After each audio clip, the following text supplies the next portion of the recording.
السلام عليكم ورحمة الله.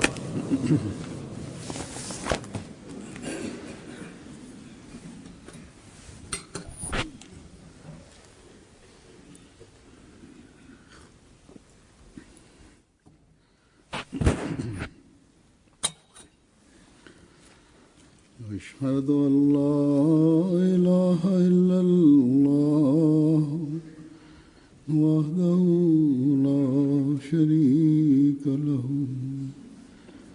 وأشهد أن محمدا عبده ورسوله أما بعد فأعوذ بالله من الشيطان الرجيم بسم الله الرحمن الرحيم الحمد لله رب العالمين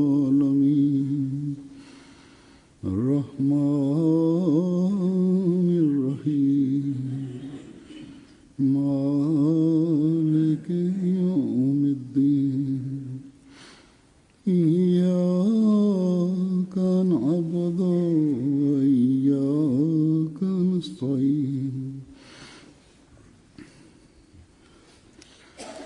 اهدنا الصراط المستقيم صراط الذين أنعمت عليهم غير المغضوب عليهم ولا الضالين.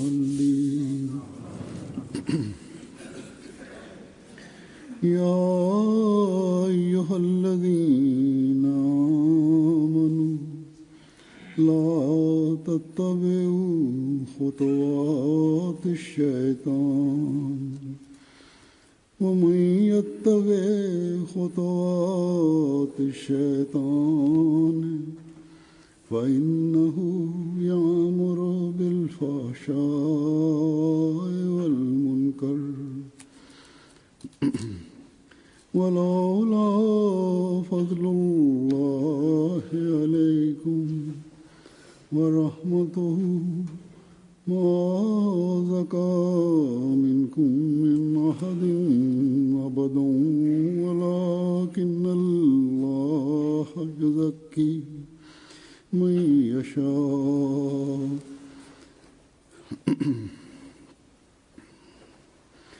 والله سميع عليم.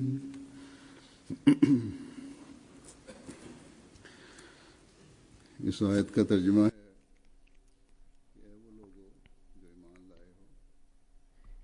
Përkthimi I këtij ajeti është: O ju që besuat, mos ndiqni hapat e shejtanit.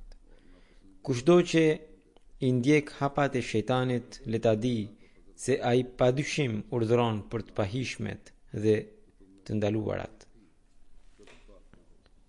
Sikur të mos kishit bekimin e Allahut mbi vete dhe mëshirën e Tij, askush nga ju nuk do të mund të pastrohe kurrë, por Allahu pastron këtë doje. Allahu është dëgjues I dijshëm.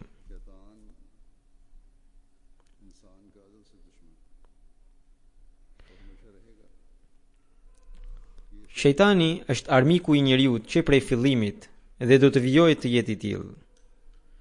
Kjo nuk është sepse ai ka ndonjë fuqi që mbetet për gjithmonë, por për shkak se Zoti I Madhërisëm, kur e krijoi njeriun, I dha liri.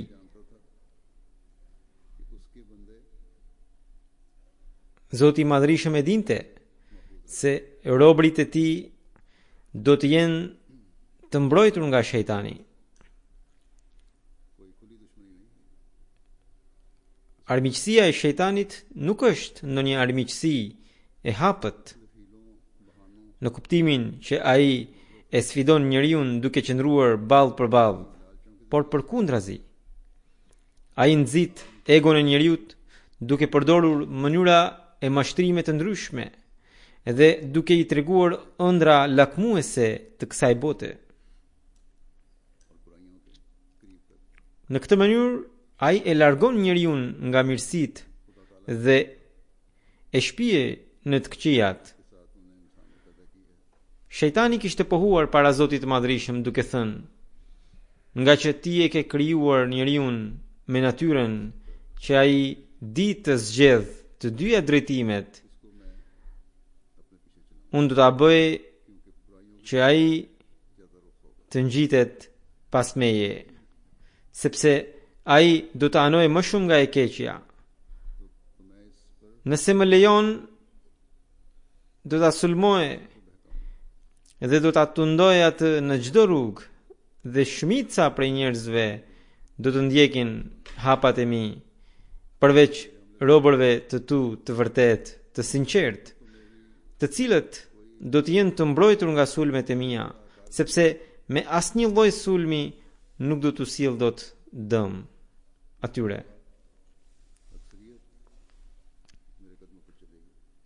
Zoti i Madhrishëm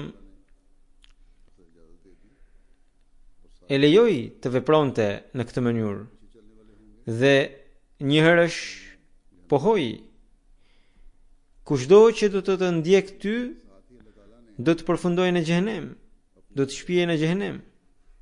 Gjithashtu Zoti i Madhrishëm u abori të qartë njerëzve rrugën e mirësive duke dërguar profetët e tij.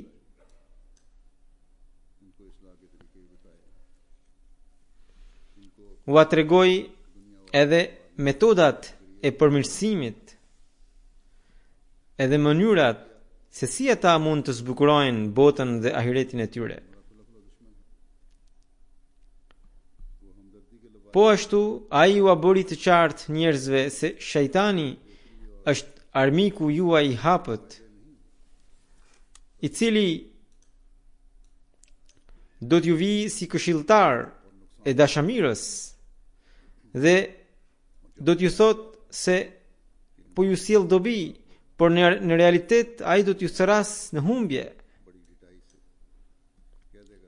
Dhe kur do të vijë koha për të dhënë llogari, shejtani lirisht do t'u thot njerëzve: është e vërtetë që ju kam ftuar për të bërë mëkate dhe për të kundërshtuar porositë e Zotit të Madhrishëm, por ju keni pasur mendje, pse nuk e përdorët? Pse i keni dhënë përparësi thirrjes sime për të hyrë në mëkate mbi thirrjen e Zotit të Madhrishëm, i cili ju porosiste për mirësi dhe dëlirësi? Prandaj shejtani do të thotë: prandaj sot do ta shijoni atë që e keni bërë. Unë nuk kam asnjë lidhje me ju. Unë e kisha si qëllim që të bëja rolin e armiqësisë me ju. Digjuni tash në zjarrin e xhehenemit. Kështu pra, djalli bën armiqësi me njeriu. Allahu i Madhrishëm në shumë ajete të Kuranit famlart na alarmoi për sulmet dhe mashtrimet e shejtanit. Pikrisht, këtë e thot Allahu i Madhrishëm edhe në ajetin që recitova në fillim. Zoti tha se djalli nuk e lën njeriu të lirë, përsa kohë që ai i tha Zotit: do të vijë njeriu nga e djathta dhe nga e majta, nga para dhe nga mbrapa. Ai kështu të vepronte pa pushim. Madje shejtani gjithashtu thot: do të qëndrojë në rrugën e drejtë për ta sulmuar njeriu. Thot do të qëndrojë në sirati mustaqim për ta sulmuar njeriu. Dikush mund të mendojë: jam në rrugën e drejtë dhe do të jemi shpëtuar nga sulmet e shejtanit. Por ky mendim i tij është thjesht një imagjinat. Ata që morën zemrimin e Allahut të Madhrishëm, si dhe ata që u quajtën dhalin, pra të devijuar, më parë ishin në rrugën e drejtë.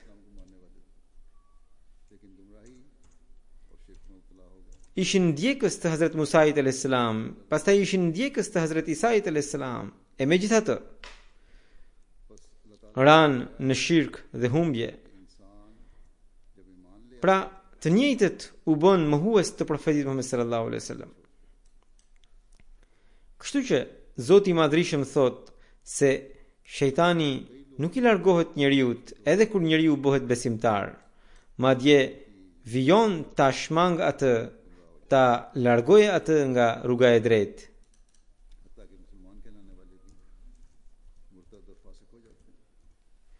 Shumë njerëz pasi e pranojnë besimin bëhen prej e mashtrimeve të shejtanit, madje edhe ata që e quajnë veten musliman nga njëherë bëhen të padëgjueshëm dhe kthehen nga besimi.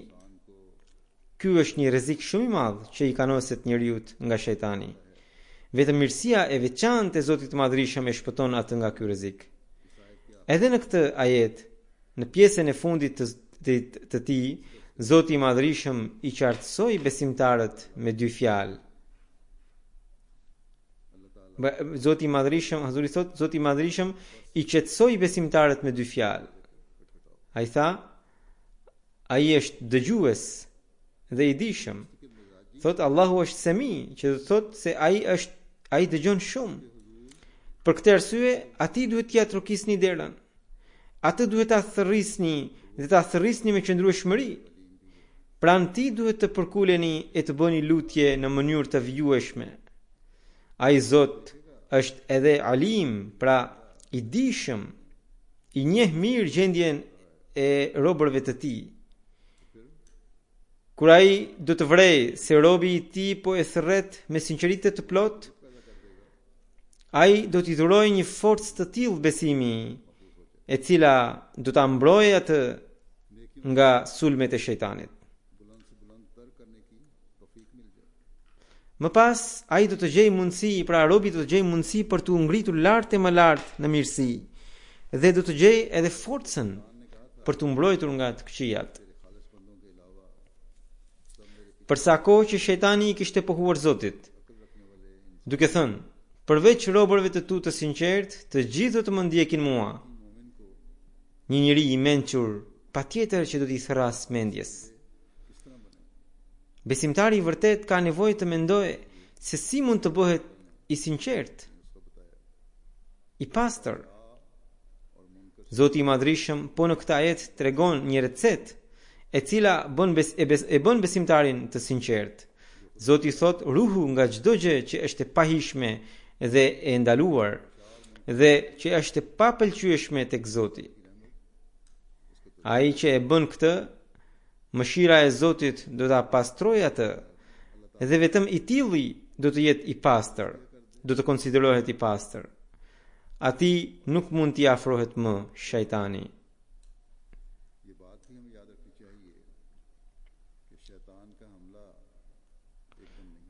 Një gjë tjetër që duhet ta kemi parasysh është që sulmi i shejtanit nuk bëhet i menjëhershëm. Ai sulmon njeriu ngadal. Ai mbjell një të keqe të vogël në zemrën e njeriu dhe e bind që nuk ka të keqe nga diçka kaq e vogël, pasi ajo nuk përbën mëkat. Por pikrisht këto gjunahet të vogla shkaktojnë gjunahet të mëdha. Gjithashtu, duhet ditur se gjunahet e mëdha nuk janë vetëm rrëmbimi, vjedhja, vrasja e të tjera, por çdo ligësi që kërcënon paqen dhe qetësinë e shoqërisë është një gjunah i madh. Njeriu kur këmbën ngul në veprimet e tij të liga, ai e humb ndërgjegjen se çfarë është duke bërë. Andaj Allahu i lartësuar thot se nëse doni të jeni të pastër, nëse doni të keni pëlqimin tim, ju duhet të shmangeni vijueshmërisht ligësive dhe hapave të djallit në njërën anë dhe në anën tjetër. Vijueshmërisht duhet të vini në mbrojtjen e Allahut të lartësuar dhe të përpiqeni të jeni të pastër dhe vijueshmërisht keni nevojë ta tharrisni atë përndim.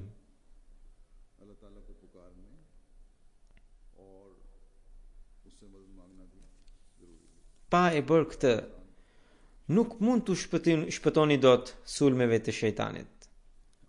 मैं हजरत मसीह मौद इस्लाम के बाद इक़्तिबासात पेश करूँ। Në vijim do t'ju sjell citate nga shkrimet e Mesihut të premtuar alayhis salam. Disa njerëz pyesin ose u lind pyetje në zemër se Zoti pse ka krijuar shejtanin? Përse vallë nuk e ka zgjesuar që ditën e parë? Kur ai bëri shkelje, a nuk do të merrni në fund të gjitha të këqijat nëse do ta zgjesonte atë që ditën e parë? Duke ju përgjigjur kësaj pyetje, Hazret Mesihu premtuar alayhis salam në një vend thot: çdo kush e pranon se njeriu ka dy tërheqje në natyrën e tij. Ai thot: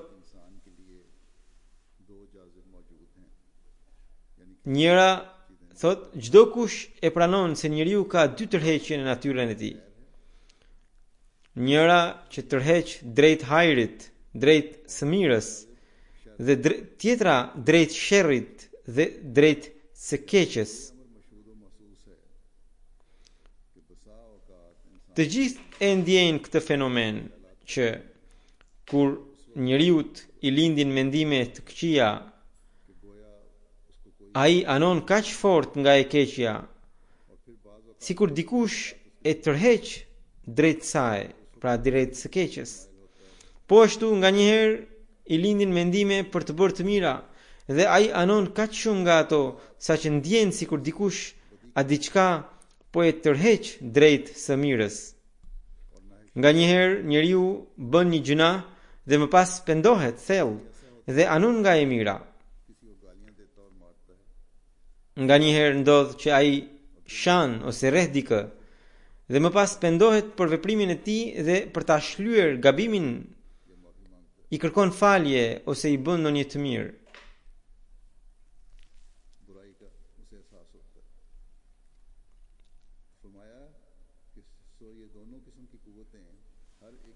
Shkurt, Mesihu premtuar Islam thot, shkurt, të dyja këto tërheqje ekzistojnë në qenien njerëzore.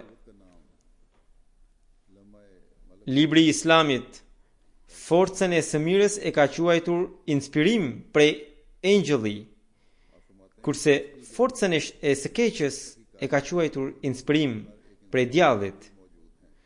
Filozofët e kanë pranuar këtë fakt vetëm deri tek ekzistenca e tyre në qenien njerëzore. Domethënë, ekzistenca e forcës së keqe dhe të forcës së mirë.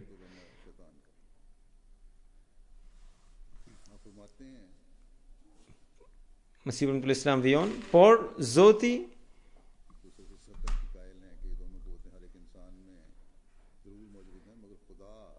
Zoti zbulon sekret, thot, por Zoti që zbulon sekretet më misterioze që e informon njeriu për çështjet shumë të imta, të dyja këto forca i ka quajtur si krijesa.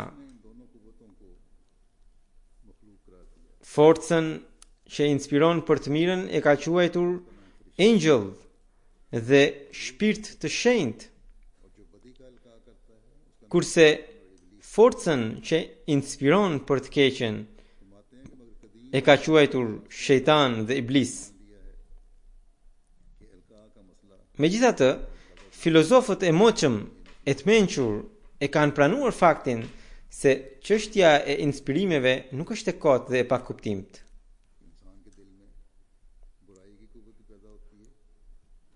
Pra, filozofët e vjetër e pranonin se ekzistojnë këto dy forca.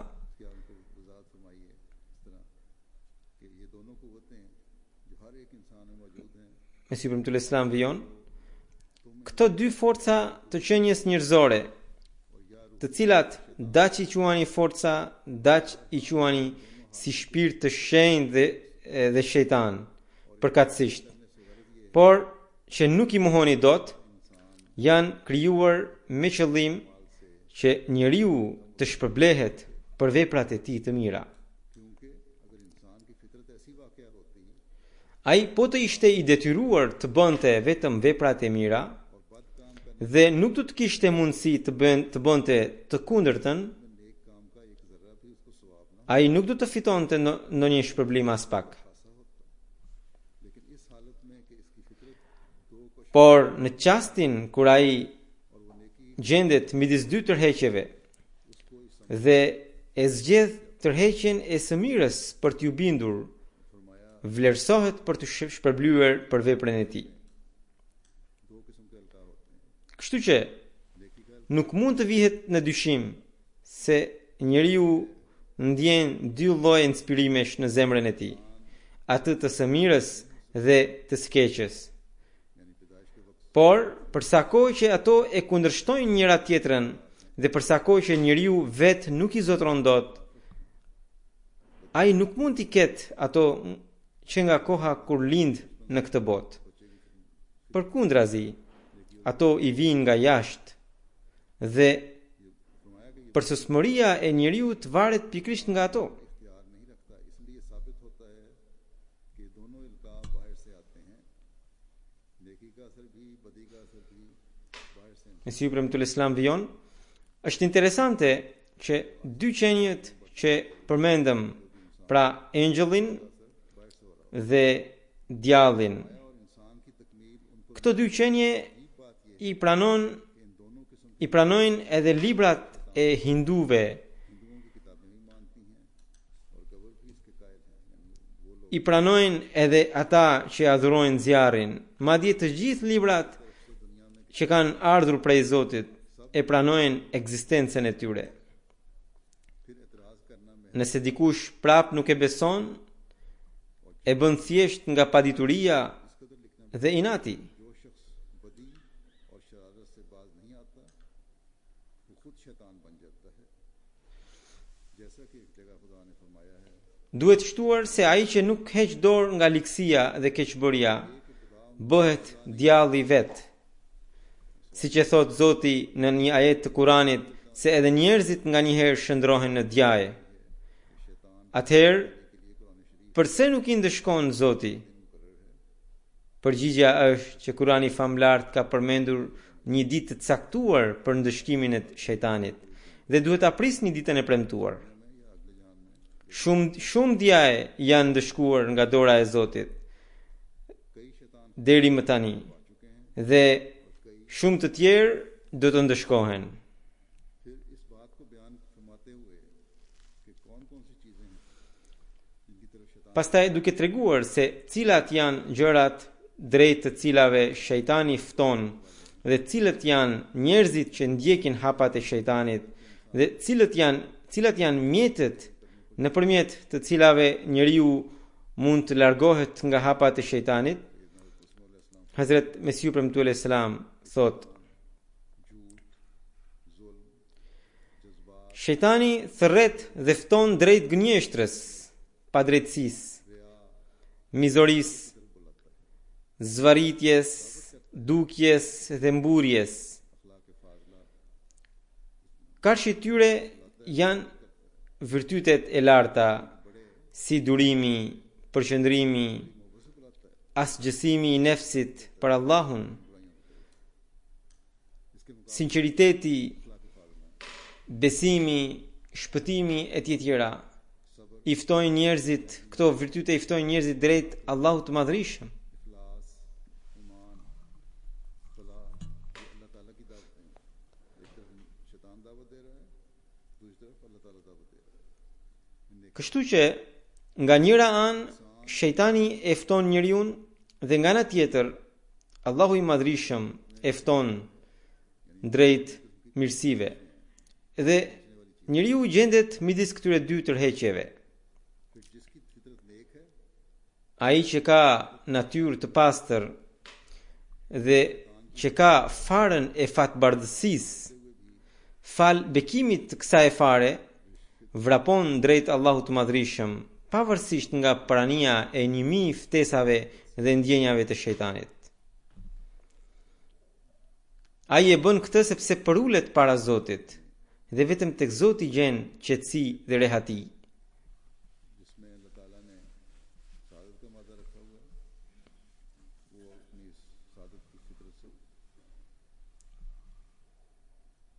उसकी बरकत से, क्योंकि वो अल्लाह ताला की तरफ झुकता Hazrat Mesiu Premtul Islam vijon करने वाला हो, अल्लाह ताला की उसे फिर इसकी तौफीक देते çdo gjë ka shenjat e veta, हैं शैतान की तरफ दौड़ने। derisa nuk dallohen shenjat e diçkaje të caktuar, ajo nuk mund të jetë e besueshme. के लिए निशानात जरूर होते हैं, जब तक इसमें वो निशान न Thot çdo gjë ka shenjat e veta, derisa nuk dallohen shenjat e diçkaje të caktuar, ajo nuk mund të jetë e besueshme. Vini re se si mjekët i dallojnë ilaçet.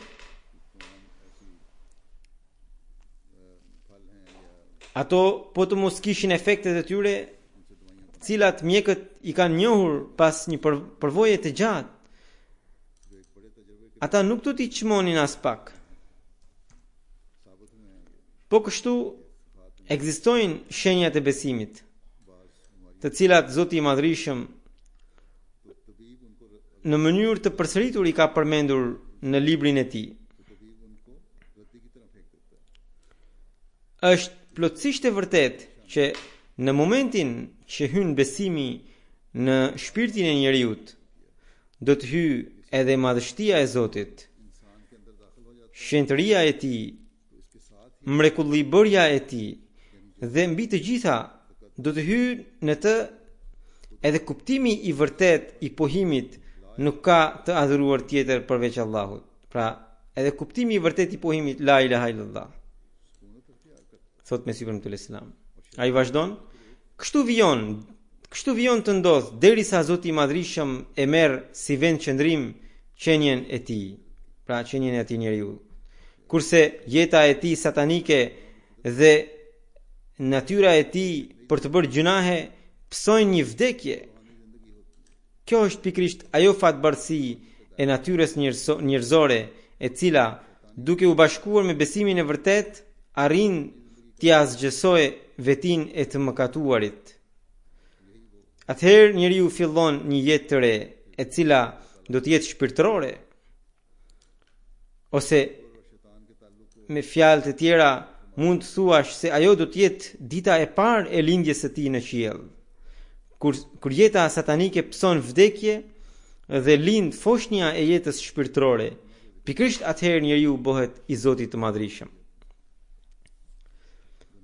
Duke treguar lidhjen e mburjes dhe të shejtanit, Hazrat Mesiu Premtul Islam thot: इसलिए खुदा ताला के हुजूर edhe Ademi kishte bërë gjuna, që ishte gjunahu i parë. Në historinë e fesë përmendet që edhe Ademi kishte bërë gjuna, edhe shejtani kishte bërë gjuna. Por Ademi nuk kishte mendimatësi, dhe për këtë arsye ai e pranoi fajin e vet para Zotit të Madhrishëm dhe atij ju fal gjunahu. शैतान ने तकब्बुर किया, Nga kjo shpresohet se njeriu mund t'i falen gjunahet përmes pendesës. Nëse njeriu nuk ka mendimatësi, nëse i pranon gjunahet, nëse pendohet, nëse i kërkon falje Zotit të Madhrishëm, atëherë i falen gjunahet. Por shejtani u tregua mendjemadh dhe për këtë arsye ai u quajt i mallkuar. Njeriu mëkat tenton të tregohet krenar e mendjemadh, sepse ai nuk e posedon krenarin. हासिल कर सको, फिर तकब्बुर कैसा?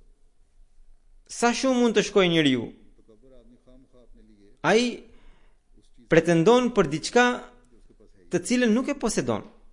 अंबिया में बहुत से हुनर होते हैं, Profetët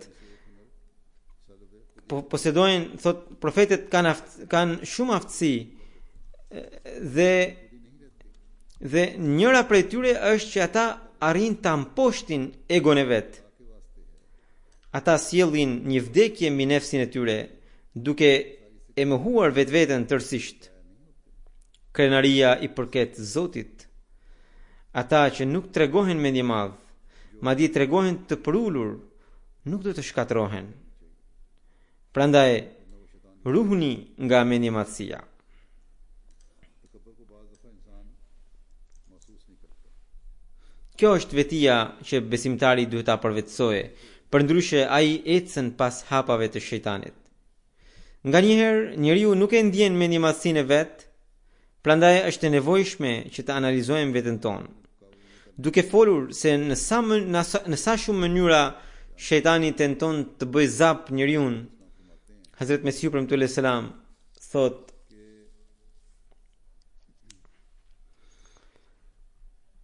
njeriu nuk duhet të bëj asnjë gjuna nëse ai heq dorë nga veprat që përbëjnë gjunahe. Shejtani përpiqet të qëndrojë në sytë e njeriut, në veshët e tij dhe në hundën e tij. Kur nuk e zë dot vendin edhe atje, ai përpiqet të qëndrojë të paktën në zemrën e njeriut.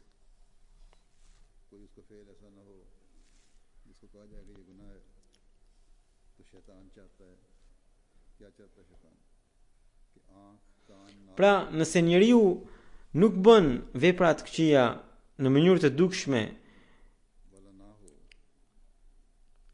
e shejtani atëherë dëshiron që të paktën të rri deri në sytë e tij, deri në veshët e tij dhe deri në zemrën e tij. Disa njerëz nuk bëjnë gjunahe të dukshme, as të mëdha e as të vogla. Disa njerëz nuk kanë mundësi të bëjnë gjunahe ose nuk i bëjnë për shkak të frikës. Prap shejtani dëshiron të mbjellë faren e mëkatit në zemrat e tyre. Me fjalë të tjera, shejtani e çon deri në fund betejën e tij. Por ai nuk mund të mbretërojë në zemrën në të cilën ekziston frika ndaj Zotit.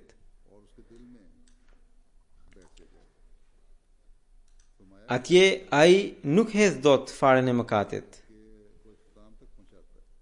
Mesihu premtuar selam thot se shejtani më në fund dëshpërohet, sepse dështon në planin e tij për të parë veten madhështor, për të parë pra madhështinë e tij. Atëherë detyrohet të braktiset dhe si i gjor largohet nga atje duke marrë të gjitha plaçkat e tij. Kështu që gjëja më e rëndësishme është që njeriu të ketë në zemër frikë ndaj Zotit. Nëse do ta ketë atë, ai mund të ruhet nga shumë mëkate. Vjedh si vjedh, por edhe ai gjatë vjedhjes, nëse është në dijeni se një fëmijë është duke e parë atë, do të ketë frikë nga fëmia. Prandaj, derisa nuk kemi besim gjatë gjithë kohës se Zoti na shikon, Zoti na sheh çdo vepër që bëjmë, ne nuk mund të shpëtojmë dot nga gjunahet. Nganjëherë shejtani e nis punën e tij duke prur mendime të mira në zemrën e njeriut. Njëherë në një mbledhje me Hazrat Mesihun premtuar selam po diskutohe se disa njerëz nuk arrin të dallojnë fjalët e nefsit dhe inspirimin e shejtanit nga shpallja, ilhami e Zotit, pra shpallja e Zotit. Në lidhje me këtë, Hazrat Mesihu premtuar selam thot: disa njerëz nuk e bëjnë dot dallimin midis fjalëve të nefsit, frymëzimit të shejtanit dhe ilhamve, pra shpalljeve që vijnë nga Zoti. Ajo që vjen prej Zotit është madhështore, por edhe e ëmbël, që të godet në zemër. Ajo është një fjalë që lëshohet nga gishtat e Allahut dhe ngulitet drejtë në shpirt aq fort saqë asgjë nuk mund të barazohet me të në peshë. Siç e thot Zoti në Kur'anin famlar, që inna sanulqi alayka qawlan thaqila, ne së shpejti do të të dërgojmë ty një fjalë me peshë. Fjala thaqil këtë kuptim e ka, kurse frymëzimi që vjen nga shejtani nuk i ka këtë cilësi. Fjalët e nefsit dhe ato të shejtanit janë një lloj. Njeriu ka dy forca që janë të lidhura me jetën e tij. njëra është angjëllore dhe tjetra satanike. Si të thuash, këmbët e tij janë të lidhura me dy litar. Engjëlli e ndihmon njeriu të bëjë mirësi, siç e thot Kurani, ayyadahum bi ruhin minhu. Ai i ndihmoi duke dërguar fjalën e tij. Kurse shejtani e fton drejt liksisë, siç e thot, yuweswisu, pra në surën An-Nas thot yuweswisu fi sudurin nas. Do të thënë ai pëshpërit.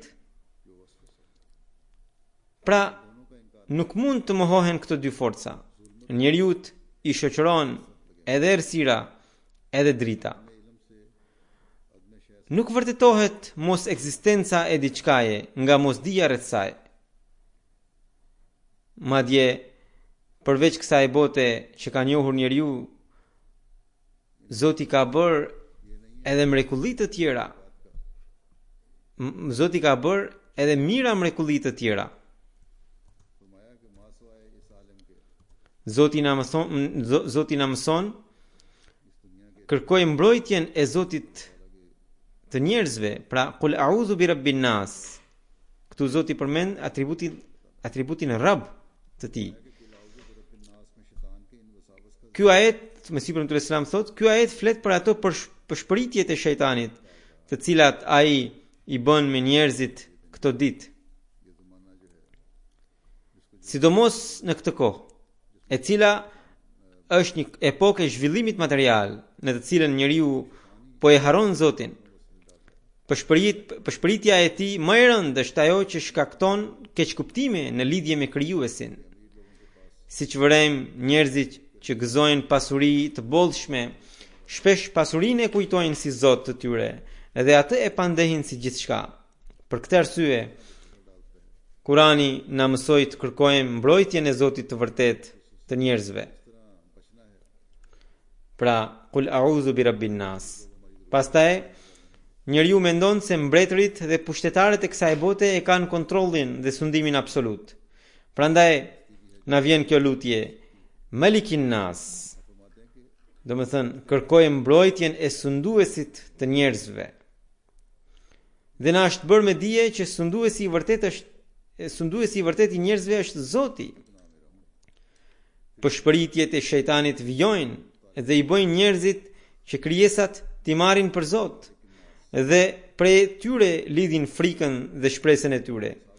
Për këtë arsye, lutja e radhës është Ilahin nas, kërkoj mbrojtjen e të adhuruarit të njerëzve. Me një fjalë, ka 3 lloje përshpëritjesh të këqija dhe në surën An-Nas Zoti na jep 3 mbrojtje kundër tyre. Kush i bën këto përshpëritje? Është pikërisht Khannasi. Pra shejtani i cili në gjuhën hebraike quhet Nahas, që ishte afruar Evës për t'i bërë një sulm të fshetë. Pikërisht ai përmendet në këtë sure. Kjo tregon se edhe Dexhalli nuk do të bëjë me forcë, por do të sulmojë fshetas në mënyrë që askush të mos marrë vesh se çfarë po ndodh. Shkëlqimi i botës së sotme, shpikjet nga më të rejat e sotshme, përpjekjet nën petkun e shkencës për ta larguar njeriu nga Zoti dhe nga kërkimi i tij, të gjitha këto janë mjetet e Dexhallit. Këtu përfshihen qeveri, organizata të mëdha dhe organizata për të drejtave të grave, të cilat në emër të drejtave të njeriu i devijojnë njerëzit duke u thënë: kujdes, feja ju privon nga këto gjëra, kurse është e drejta juaja që ju të keni liri të plot e të tjera. Pra këto janë masat e shejtanit që ai po i merr ngadal. Sa herë që këto organizata që punojnë në emër të drejtave të njeriut dhe të grave punojnë për të larguar njeriu nga besimi në Zot, çdo kush duhet të kuptojë, çdo besimtar dhe çdo ahmedian duhet të kuptojë se ai është një sulm i shejtanit dhe ai sulm po bëhet nga forcat e Dexhallit.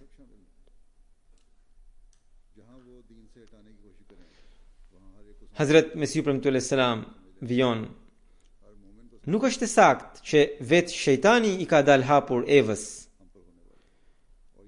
por kishte shkuar i maskuar, siç del sot i maskuar para njerëzve. Nuk ishte ndonjë qenie apo ndonjë person që i kishte dal Evës, por ishte një pëshpëritje.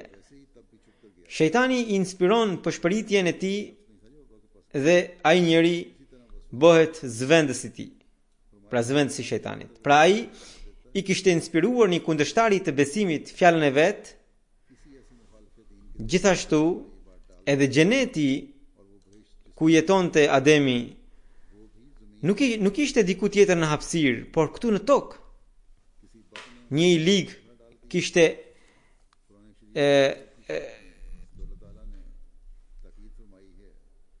kishte cytur një dëshirë në zemrat e tyre. Urdhri për të mos prekur diçka jepet atëherë kur ekzistojnë edhe njerëzit që do ta prekin atë. Që në surën e parë të Kuranit famlart, Allahu i Madhrishëm i porosit besimtarët të mos bëhen si ata që tërhoqën zemrimin dhe që devijuan. Ose me fjalë të tjera, që në krye Allahu i porositi muslimanët duke thënë mos u bëni si hebrejnë dhe të krishterë. Edhe kjo kishte një profeci që disa muslimanë do të bëheshin të tillë.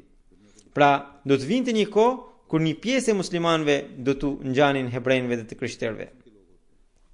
Më pas duke treguar se me çdo kusht besimit duhet i jepni përparësi mbi botën, Hazrat Mesihu premtues selam thotë: shikoni se ka dy lloj njerëzish.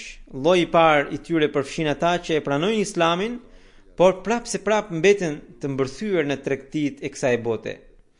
Shejtani uri në krye. Nuk e kam fjalën që tregtia është ndaluar, absolutisht jo. Edhe sahabët e profetit Muhammed sallallahu alaihi wasallam bënin tregti, por ata besimit i jepnin përparësi mbi botën. Ata kur e pranuan Islamin, fituan dijen e vërtetë rreth tij, një dije që u ambushi zemrat me bindje. Kjo ishte arsyeja që ata nuk u lëkundën në asnjë betejë para sulmeve të shejtanit. Asgjë nuk i ndaloi dot nga pohimi i së vërtetës.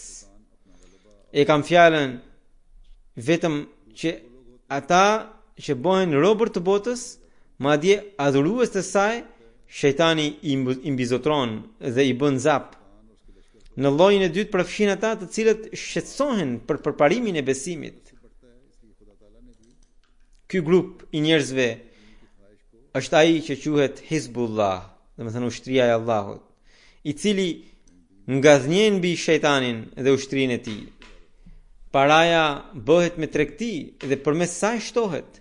Për këtë arsye Zoti i Madhrishëm e ka quajtur tregti edhe kërkimin e besimit dhe zhvillimin e tij. Por paraja e kësaj bote mbetet në këtë botë, kurse kjo tregti do të vijojë deri në botën tjetër. Zoti i Madhrishëm thot: Hal adullukum ala tijaratin tunjikum min azabin alim. A t'ju njoftoj për një tregti që do t'ju shpëtojë nga një ndëshkim i dhimbshëm? Tregtia më e mirë është ajo që bëhet në besim, që të liron nga ndëshkimi i dhimbshëm. Prandaj, edhe unë me fjalët e Zotit do t'ju them: Hal adullukum ala tijaratin tunjikum min azabin alim. A t'ju njoftoj për një tregti që do t'ju shpëtojë nga ndëshkim i dhimbshëm. Pra, tregtin e tillë duhet ta bëjmë ne dhe duhet të ndjekim rrugët për të cilat në thërret i caktuar i Allahut Mesihu premtuar dhe Imam Mehdiu, në mënyrë që të ruhemi nga hapat e shejtanit dhe duke fituar pëlqimin e Zotit të ruhemi nga ndëshkimi i dhimbshëm. Duke na tërhequr vëmendjen që të ruhemi nga mëkatet e fsheta, Hazrat Mesihu premtuar selam thot: kur dikush bie në vështirësi, faj më në fund del i robit dhe jo i Zotit. Disa njerëz që në dukje janë shumë të dëlirë dhe njeriu habitet se pse ata i goditi belaja ose pse ata u privuan nga mirësia. Në fshehtësi veprojnë, por në fshehtësi veprojnë edhe mëkatet e fshehura. Allahu i Madhrishëm, nga që fal shumë dhe toleron shumë, nuk lejon që mëkatet e fshehta të njeriu të zbulohen. por në të vërtet mëkatet e fsheta janë më të këqija se sa ato të hapta. Edhe mëkatet janë si sëmundje. Sëmundjet kryesore i dallon çdo kush, por ka disa sëmundje të fsheta, të cilat nuk i di as i sëmuri. Ka edhe sëmundje të cilat as mjekët nuk i dallojnë dot, derisa ato nuk marrin për masa të mëdha. Nganjëherë kanceri dallohet në fazën e fundit. Deri atëherë njeriu duket krejt normal, por papritmas mjekët kuptojnë se nuk është më në dorën e tyre që ta kurojnë atë. Dhe brenda pak muajsh ai vdes. Mesiu premtuar selam vion, ashtu siç disa sëmundje nuk kuptohen as mëkatet e fsheta të njeriut, të cilat shkallazi e çojnë drejt shkatrimit. Zoti i Madhrishëm na mëshiroft me mirësinë e tij. Kurani famlar thot: "Qad aflaha man zakkaha." Fitoi ai që e pastroi nefsin e tij. Por edhe pastrimi i nefsit është një lloj vdekjeje. Si mund ta pastrosh nefsin derisa nuk heq dorë nga të gjitha veset? Të gjitha veset që shejtani dëshiron që ne t'i kemi, pra ato që përmenden edhe në ajetin në fjalë, fahsha dhe munker, dhe më thënë, të pahishme dhe të ndaluarat, derisa nuk i largojmë nga vetja jonë, nuk mund ta pastrojmë nefsin tonë. Çdo njeri ka një farë të keqe dhe ajo është pikërisht shejtani i tij. Derisa ai nuk e vret atë, derisa ai nuk e shkul atë, nuk ja del dot.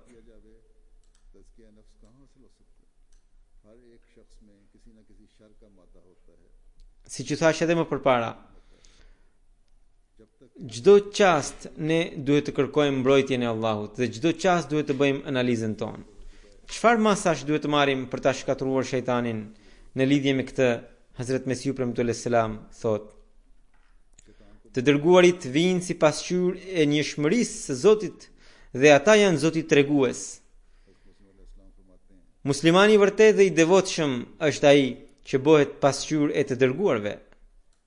Sahabët e kishin kuptuar mirë këtë sekret dhe kaq shumë ishin të përhumbur pas bindjes ndaj profetit Muhammed sallallahu alaihi wasallam saqë asgjë nuk i kishin mbajtur nga vetja. Kushdo që i shikonte befasohe nga devotshmëria e tyre. Ata gjithnjë rinin në kërkim të afrimit me Zotin dhe të përvetësimit të modelit të profetit Muhammed sallallahu alaihi wasallam. Prandaj mbani mend, edhe në këtë kohë pretendimi juaj për të qenë ndjekës të sinqert do të përligjet vetëm atëherë kur do ta keni të njëjtën devotshmëri, thellim dhe bindje që kanë pasur sahabët e profetit Muhammed sallallahu alaihi wasallam. Mbajini mend shumë mirë këtë që po ju them, derisa Zoti i Madhrishëm nuk i merr si vendqëndrim shenjat tuaja, derisa nuk shfaqen shenjat e tij në ju, pushteti i shejtanit do të vijojë të veprojë në ju.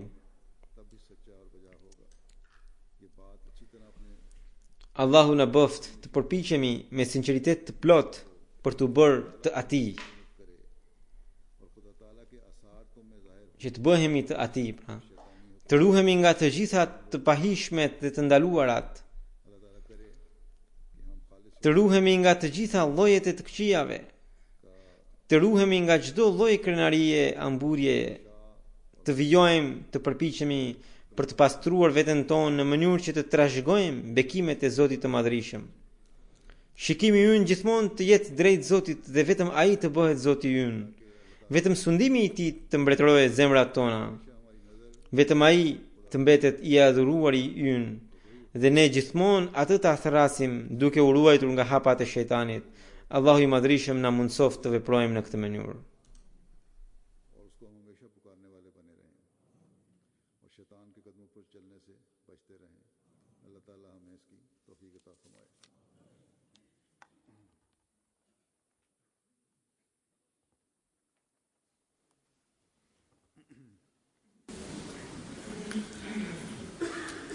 الحمد لله نحمده ونستعينه ونستغفره ونؤمن به ونتوكل عليه ونعوذ بالله من شرور أنفسنا ومن سيئات أعمالنا من يهده الله فلا مضل له ومن يضلل فلا هادي له ونشهد أن لا إله إلا الله ونشهد أن محمدا عبده ورسوله عباد الله رحمكم الله إن الله يأمر بالعدل والإحسان وإيتاء ذي القربى وينهى عن الفحشاء والمنكر والبغي يعظكم لعلكم تذكرون اذكروا الله يذكركم وادعوه يستجب لكم ولذكر الله أكبر